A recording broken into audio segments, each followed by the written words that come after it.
தமிழ்நாடு தான் சமூக நீதியோட பிறப்பிடம்னு சொன்னவங்களாம் நம்ப முடியுமா? ஆமாங்க, தமிழ்நாடு தான் சமூக நீதியோட பிறப்பிடமாவும் முகவரியாவும் இருக்கு அப்படின்னு சொல்லி ஒருத்தர் சொல்லியிருக்காரு. இப்போ இல்ல, 1980ல. எப்படி அப்படின்னு பார்த்தோம்னா, இந்தியா முழுக்க இருக்க பேக்வர்ட் கிளாஸஸ் பீப்புள ஆராய்ச்சி பண்றதுக்காக மண்டல் கமிஷன் சொல்லி ஒரு கமிஷனை டிசம்பர் 20, 1978ல அப்ப இருந்த பிரதமரான மொரார்ஜி தேசாய் ஃபார்ம் பண்ணாங்க. பிந்தேஸ்வரி பிரசாத் மண்டல் அப்படிங்கறத அவரோட முழு பேரா இருக்கு.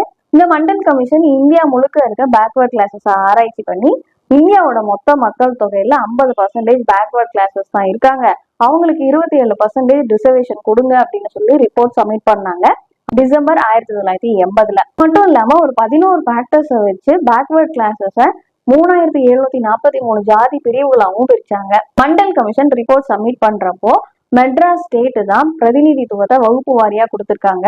அதனால தமிழ்நாடு தான் சமூக நீதியோட பிறப்பிடமாகவும் முகவரியாகவும் இருக்கு அப்படின்னு சொல்லியிருந்தாங்க. இந்த மாதிரி கமிட்டிஸோட டீட்டெயில் தெரிஞ்சுக்கணும் அப்படின்னா மயிலர் அகாடமியை ஃபாலோ பண்ணுங்க.